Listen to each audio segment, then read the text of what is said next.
gbogbo ayé ẹ fi oore rírí oore àìrí nínú ayé mi o bàbá la ó máa fi oore rírí oore àìrí nínú ẹbí wa gbogbo ayé ẹ jùlọ bẹ́ẹ̀ tẹ̀gbẹ́ tara tilétilé mi bàbá la ó máa fi onítẹ̀gbẹ́ tara tilétilé mi bàbá la ó máa fi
sórí ètò lónìí o àtúntì balẹ̀ gbàgì ṣọwọ́ yálètò tó ń datẹ́gùn láàmú ẹ kú àbọ̀ happy new month ẹ kú oṣù tuntun oṣù aláyọ̀ lélẹ́yìí oṣù karùn-ún ládùn ti wọ̀ yìí ńgbà wo là ń pariwo happy new year àná ọmọ kan jẹ́ àbìkí ápù.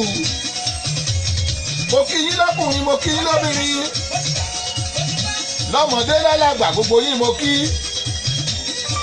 yín lómìdán mo kí yín ní bọ̀rọ̀kìnní ìlú àtọ́yún inú àtàsẹ́ ìdí gbogbo yín mo kí o àtúntì balẹ̀ sórí ètò wa ètò yín ní Ṣọwọ́nyá Ṣọwọ́nyá láti Dayọ̀ Agboola rédíò TV. Ọlábọ̀dé wèlé kan mo rí yín o ẹ kú àbọ̀. Báńkọ́lé Paul Olúfẹ́mi mo rí yín ẹ kú àbọ̀ bóò ni. Muyideen Àyànkúnlé ọlọ́wọ́ ọ̀dán ẹ kú àbọ̀. Abdulrasheed Shaibu mo lẹ́yìn náà o. Báńkọ́lé Paul lọ́ní may the blessing of the new month be our portion in Jesus name Holy Ghost fire. Olóyè Dúródọlá mọ̀lẹ́yìn náà ẹ kú àbọ̀. Ṣọwọ́nyá rèé o àtúntìgbèdé oyin ọmọ àdùn ẹ̀yà ẹ wá jẹ́. No, I was born, I have never seen my world change. Láti ìgbà tó bí mi sáyé títí ìdọ̀rọ̀ mi ọlọ́run kò yí padà. Láti ìgbà tó bí mi ìwọ ni yóò ọlọ́run kò yí padà. Ẹgbọ́n yẹn ti rí.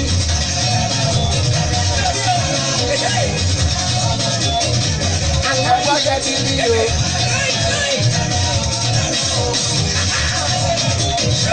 Oyin tó ṣe ti rí.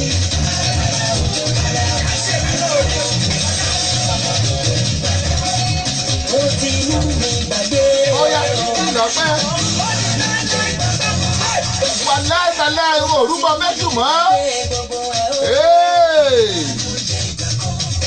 Àṣewẹ́rẹ́ ní Olúwa.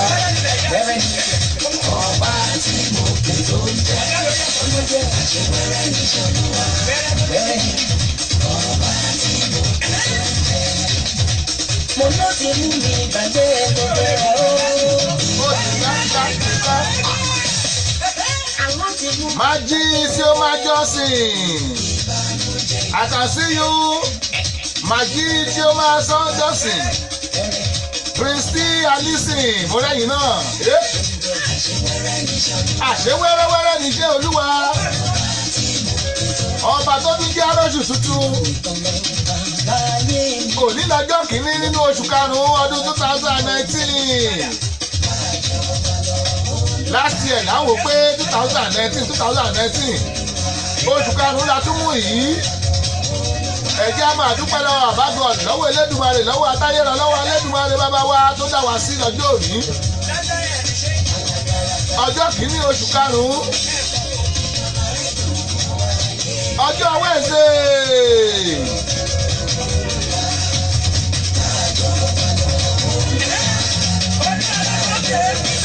Thank God it's Wednesday. CTIW, yes. Alágbára ta kò lè ṣẹ́gun. Máa jọba lọ Olúwa.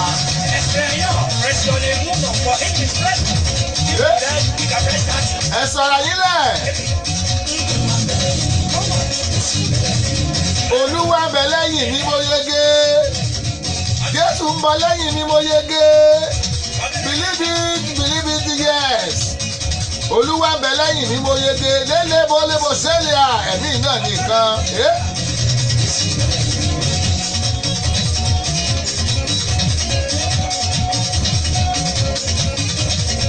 Olúwa ń bẹ lẹ́yìn mi, bàbá ń bẹ lẹ́yìn mi, Olúwa ń bẹ lẹ́yìn mi. Olúwa ń bẹ lẹ́yìn mi, bàbá ń bẹ lẹ́yìn mi. Dr. Joel Ọláyínká Ayéfẹ́lẹ́ náà rèé. Àwọn náà ń pa bí idán fún wa. Ṣé nǹkan téèyàn bá kú mọ́ ṣe bí idán ló máa ń rí? Ẹ wò báyẹn mú omi yẹn dákì bọ́nú kan náà kíkan bọ́nú kan náà kí bọ́nú kejì ló ń lọ bẹ́ẹ̀. Ó ṣàgìlà bàbá kólóbọ̀ tọ́lá bàbá. Ẹ̀gbìn náà nìkan.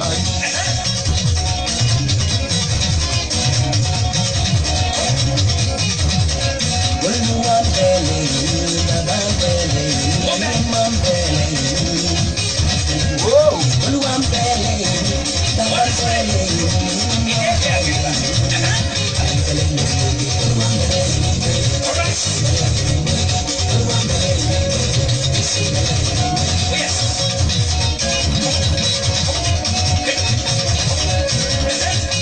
Olúwa ń bẹ lẹ́yìn mi mo yege.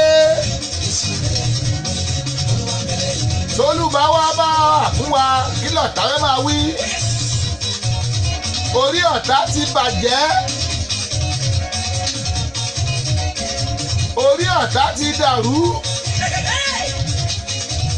Orí ọ̀tá ti dàwó. Jésù ló ń bẹ lẹ́yìn mi rẹ̀.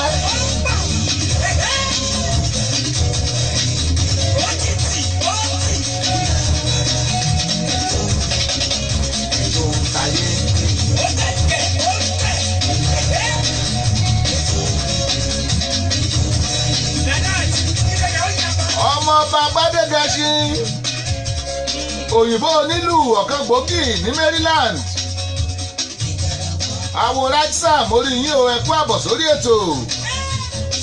Ọmọ ọba Gbádégẹṣin bóòlù ni ó ti rí òní ọ̀dà o,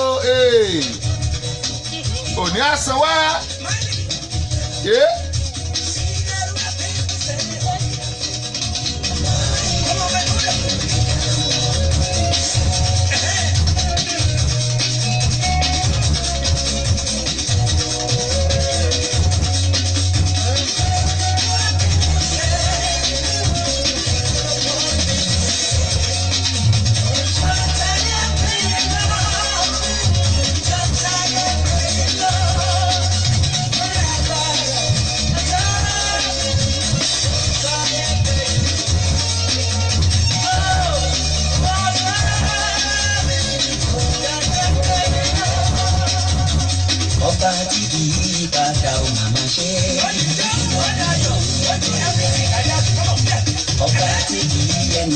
ìdèyẹ ìwọ̀n nìkan ló ní lórí.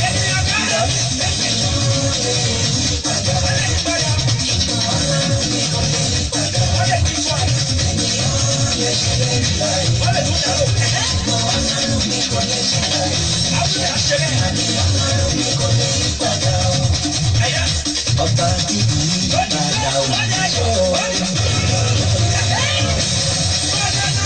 Ọba bíbí ẹni ló ń gbẹ̀yẹ. Ìwọ nìkan ní orí ẹ̀ torí ẹ̀jẹ̀ mi lóore. Bẹ́ẹ̀ni ọlọ́run mi kò lè yí padà. Aláì lè ṣe láì ṣe. Ọlọ́run mi kò lè ṣe láì ṣe. Àní ọlọ́run mi kò lè yí padà.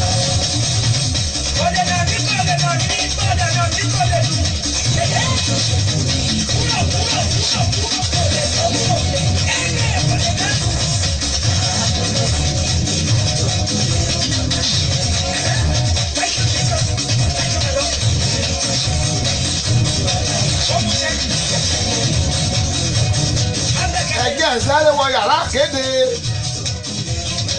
kí n sáré polówó táǹtà ẹ má bà wọ́n bínú.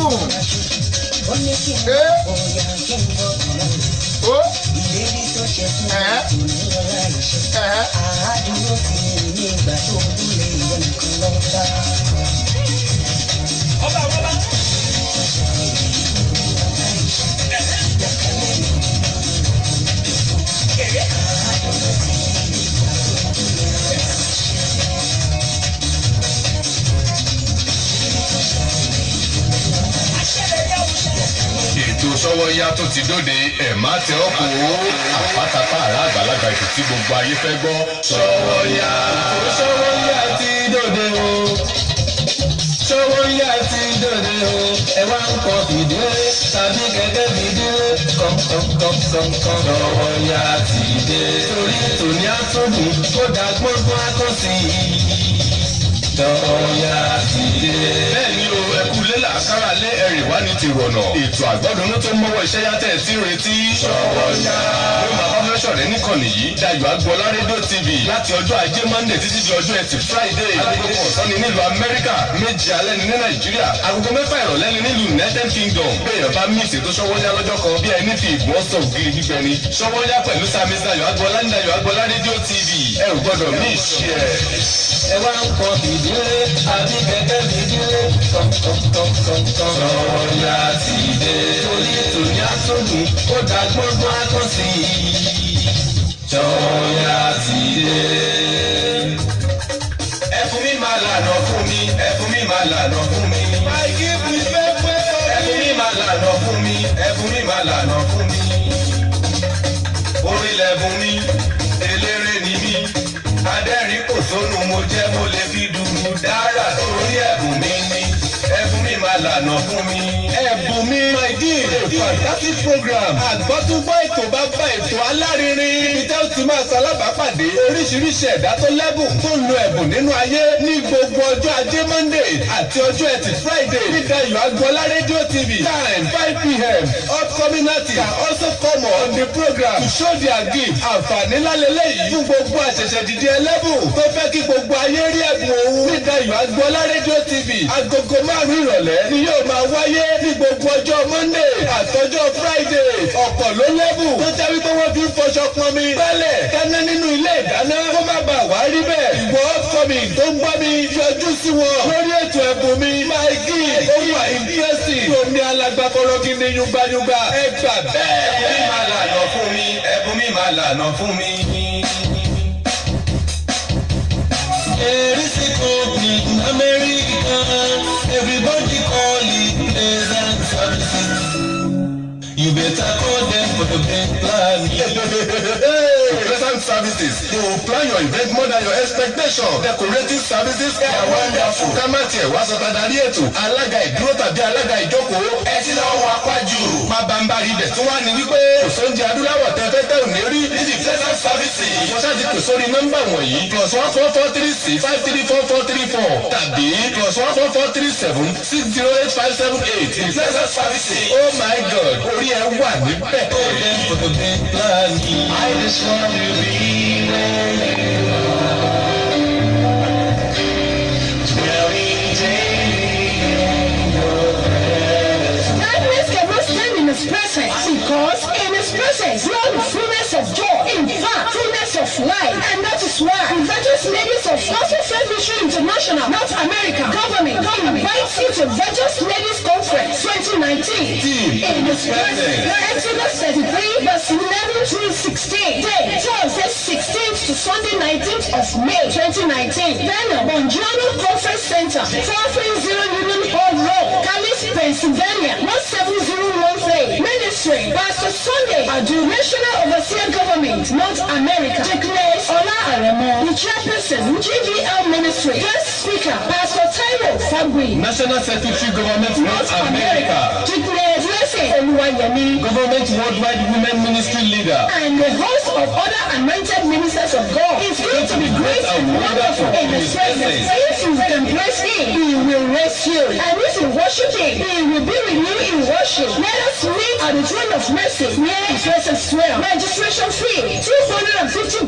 per participant, which will include feeding for 4 days and accommodation for 3 nights. Also in the package, movie night, workout with Zumba, preaching and teaching that will open our knowledge. Right sight and sound is $66. You can register at www.gfmi.org/virtuousladies. Telephone 301-277-8319. 301-277-8319. This advert is being sponsored by The Planning Committee of GBL, Government North America. You can't afford to miss His presence, because in His presence there is fullness of joy. It's going to be powerful. Jesus is Lord.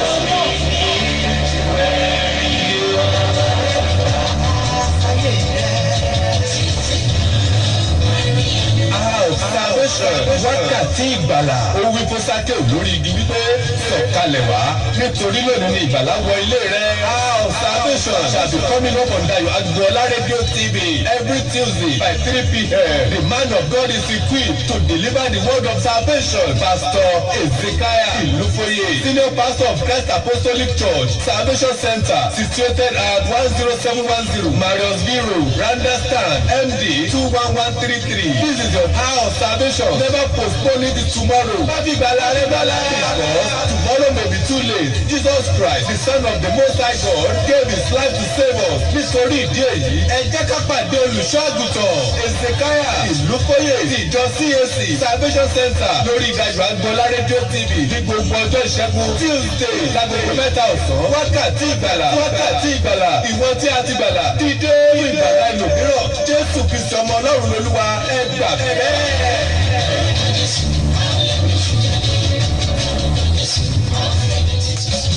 Dayo Agboola ni bàbá o, ni bàbá o, ni bàbá o. Radio TV gbogbo ayé, gbogbo ayé, gbogbo ayé. Dayo Agboola ni bàbá o, bàbá nìyẹn, ni bàbá o.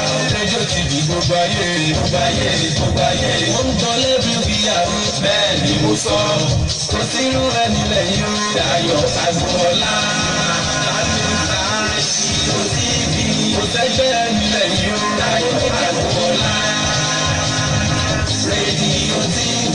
Nígbàdìmọ̀ Maryland, yes, Alabama. Radio TV, Dayo Agboola. Gbogbo ayé ló ń gbọ́. Sound and quality production. Baba Lonta Studio is the best. Sound and quality production. Baba Lonta Studio is the best. Baba Lonta Production, the ultimate in audio visual.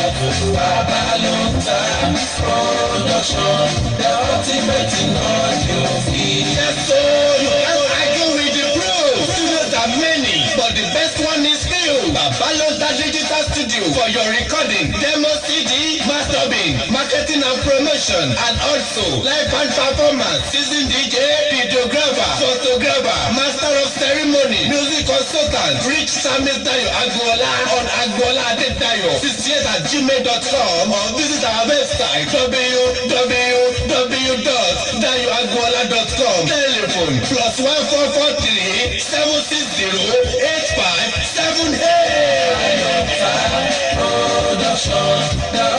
ultimate in audiovisual. Babalonta production, the ultimate in audiovisual. Alright, and you know South Morocco tree stands greatest among all the trees in the forest. So Paramount King remains the best among the rest. No doubt about it.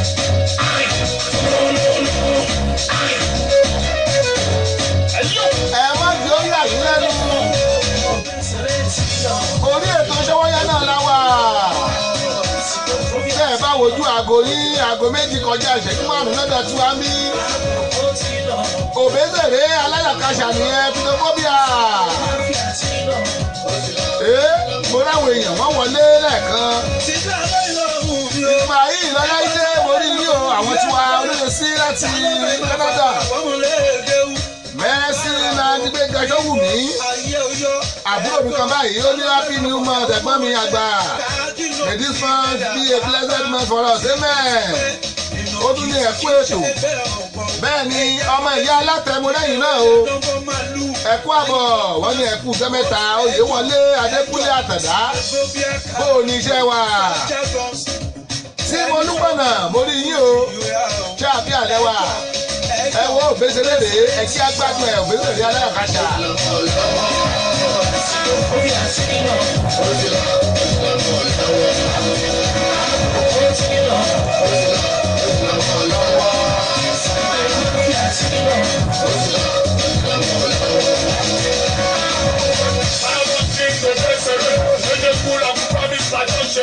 Báwo ló yẹ màpá nìkan ò lè lówó lọ́wọ́? Báwo ló yẹ màpá nìkan ò lè ṣoríire? Báwo ló yẹ màpá nìkan ò lè kọ́ nìkan bákan? Òbésèré eléyìí kí ni style music eléyìí? Ragamuffin ni ragamuffin. Òbésèré aláyàkáṣà ó yẹ gbọ́ òun. Tí mo lúpọ̀nà mo rí yín o. Wọ́n ní enjoy your style of giving public jubilation and happiness on the from Àkúrẹ́ Nàìjíríà. Tí mo lúpọ̀nà láti Àkúrẹ́ lórílẹ̀‐èdè Nàìjíríà ẹ ṣé o. Ẹ ṣeun à ń gbádùn yín bẹ́ẹ̀ yín ń gbádùn wa. Thank you for the encouragement bó o níṣẹ́ wa. Òbésèré ilé iṣẹ́ àdókùkù ọ̀pọ̀ ní sún. Alẹ́ ni tó bá mọ́rù ẹ̀ mọ́ ọ̀sán. Ṣé ti rọ̀rọ̀ tó wà nílẹ̀ yóò tó pín? Ọ̀rọ̀ tó wà nílẹ̀ yóò tó pín. Kò ní mọ́júmọ́jú mẹ́bẹ̀ tó mọ́ lójú. Ọmọ sọ̀rọ̀ mẹ́bẹ̀ tó sọ̀rọ̀ sí. Ẹ̀rẹ̀ mi Pálókòsò.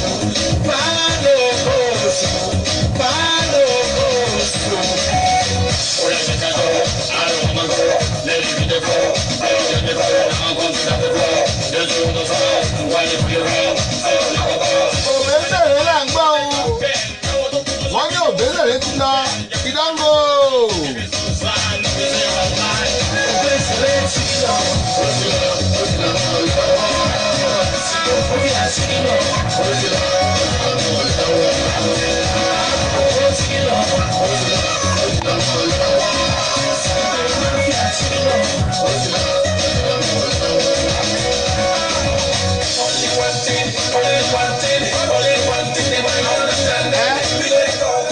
Àbí ẹ má jòyè yín lẹ́nu. Òbésèré aláyàkáṣà náà nù. Òbésèré ti lọ ibi tẹ́ ẹ borí sí orí òsì bẹ́ẹ̀ mọ́.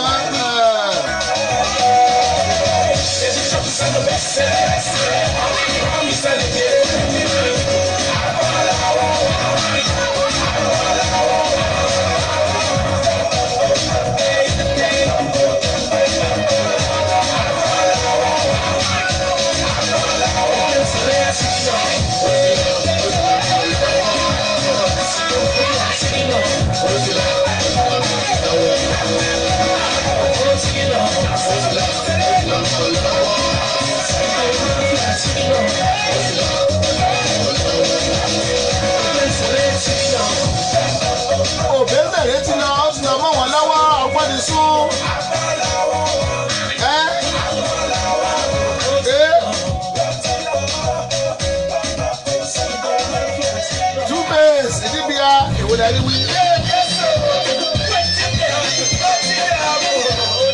nígbà tí orin ìjáde ńgbà yẹn orin ní lọ sí di 3 years gbogbo èèyàn náà fọwọ́ gbà á lọ́tún lọ́sì. Ọmọdúndé Bashir mórí yí o ẹ kú àbọ̀.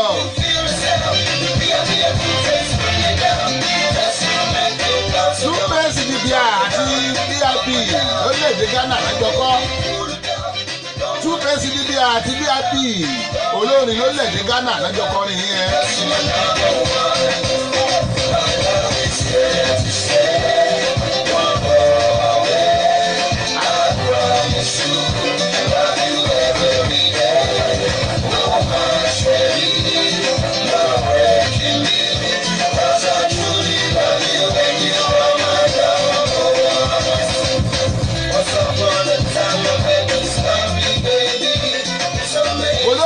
Ṣọwọ́yá náà lẹ́wà láti Dayọ̀ Agboola rédíò TV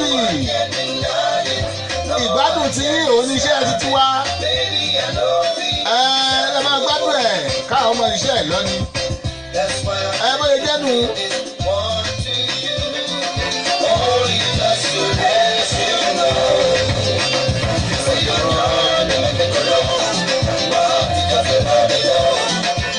Àsìkò yìí sọ fún àwọn òǹkọrin àwọn pèdèpèdè àwọn sọ̀rọ̀sọ̀rọ̀ àwọn ayàwòrán àbóníṣẹ́ ọwọ́ tó bá lẹ́bùn ètò kan wà lórí rédíò station wa tá a pè ní My Gift My Talent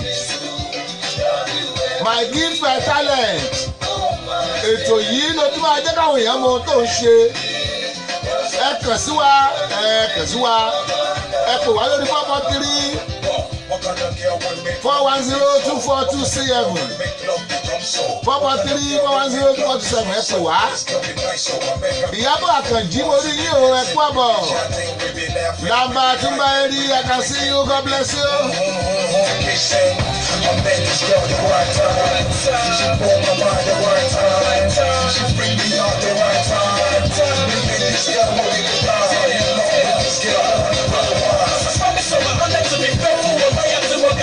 VIP rẹ̀ very important personality.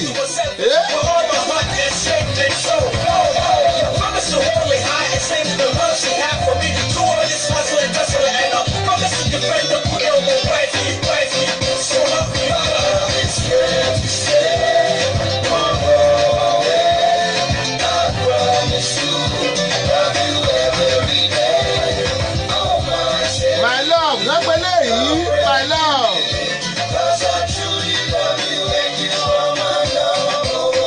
Ẹ̀jẹ̀ sáyẹ́dọ̀ lónìí kan tó polúkọ ara ẹ̀ ní Adédayọ̀.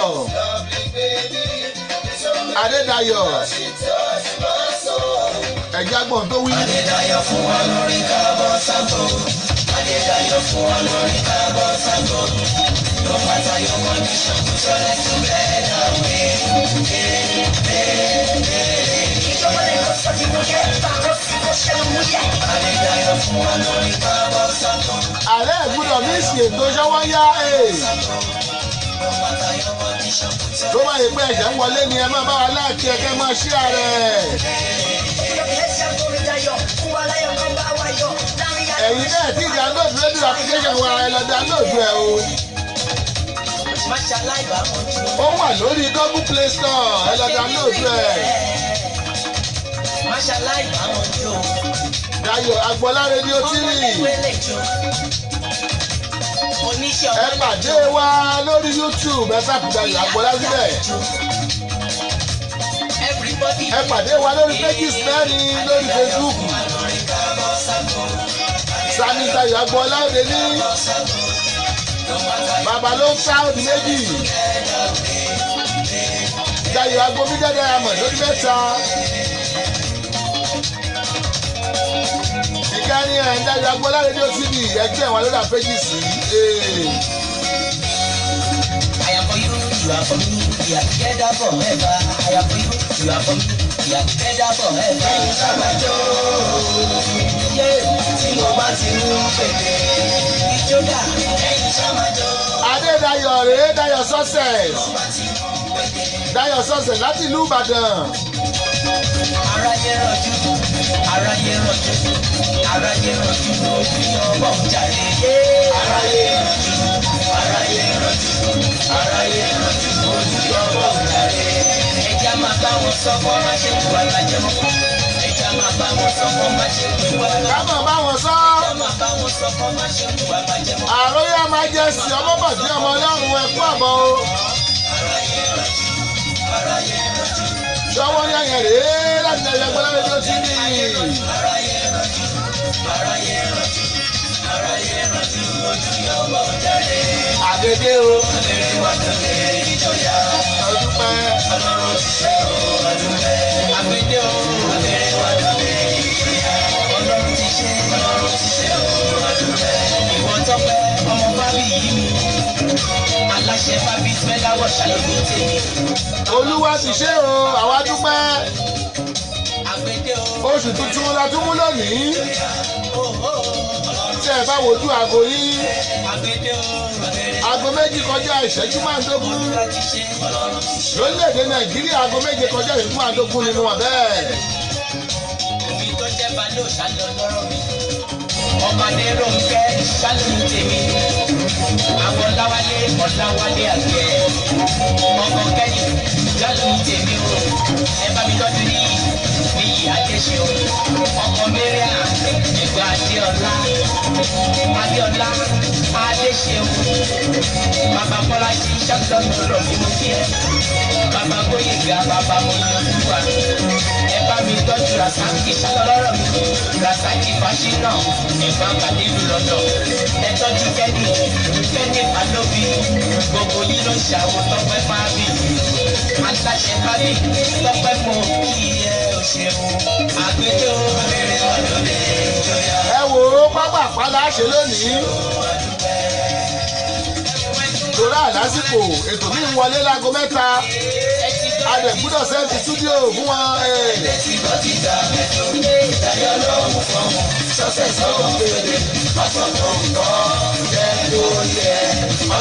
olùsọ̀mà tọ́ba tẹ́lẹ̀ ọ̀pọ̀ ẹ̀kọ́ mi bí bàbá yọ̀mọ́ láwọn ọba tó ṣe bí ọba àdì. ẹ ti gbẹ́ ẹ ti gbọ́rọ̀ ẹ ti gbọ́ sí làbájá ẹ ti gbọ́ sí ta. àǹtí bí tọ́pẹ́ àbùkọ́lá. àbúrò mi ọ̀wọ́n bò ní ẹ mà kú jẹ́ mẹ́ta. ìyàwó ọ̀sìnkì ẹlẹ́lẹ̀ oṣù ẹ kú àbọ̀ tó dé ètò. ṣọ́ra tí wọ́n bá lè tó èèyàn ọ̀rọ̀ ẹ̀. ẹ wo gàrí olóyè ọ̀hún ti ládùn tẹ́lẹ̀ àgbélé dúkìá ń gbé. tó o bá lè jó èmi tó kọrin fún ọ tó bá lè jó owó lùlù fún ọ tó bá lè jó owó pèlè fún ọ. lọ́jọ́jọ́ bí ọlá tún jí lẹ́jọ́rà ọmọ ẹ̀yẹ tẹ̀lé ẹ̀ ọmọ ikú tẹ̀lé ẹ̀ ọmọ wọlé lẹ́jà tó ti jọ̀kún báyọ̀ ọmọ náà tẹ̀lé ẹ̀ Mr. Success tẹ̀lé ẹ̀ èmi náà rí yẹn mo ní láwọn ọ̀rọ̀ èmi náà rí yẹn mi ò láwọn rere yẹ́sẹ̀. Dayọ̀ Success Adédayọ̀ Success onílù ní orílẹ̀-èdè Nàìjíríà ó ti wá ń kọrin báyìí ẹ wo ibi tó fẹ́ bù sí ó ń lùlù ó ń kọrin táyìn. Demisas gbórí wọlé o bàbá àbẹ́jì Demisas tí ẹ bá gbàgbé mo play orin arákùnrin lánàá mo dẹ̀ ní ká ẹ lọ download ẹ̀ mo ló wà lórí YouTube ẹ lọ download ẹ̀ single track tó jù síta ní oní absolute praise ẹ lọ download ẹ̀ o Demola saxophone àbúrò mi kan báyìí bó o ní wàá àbẹ́jì ẹ kú àbọ̀ sórí ètò.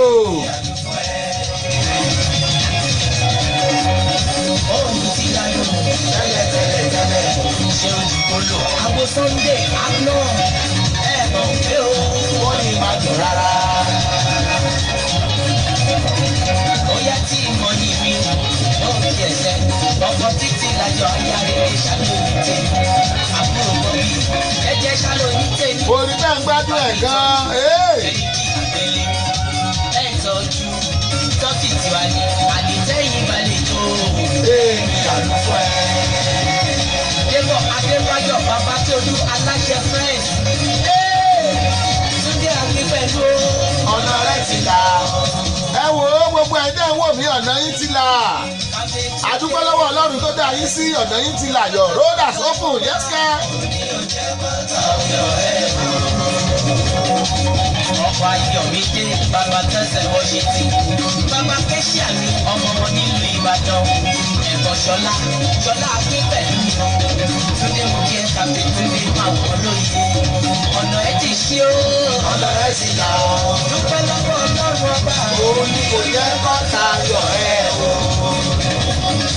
ìwọ Túndé mi kàfé bàbá mi pẹ̀lú ọkọ̀ Ayọ̀mídé aya rẹ̀ ní ọ̀gẹ̀dẹ̀ ọmọ òun ni ò jẹ́ kọ́ta yọ̀ ẹ́ o. ọmọ Adéyẹmí Báyọ̀ ó ti gòkè gogoro olúwa ló gbé ọ̀gá.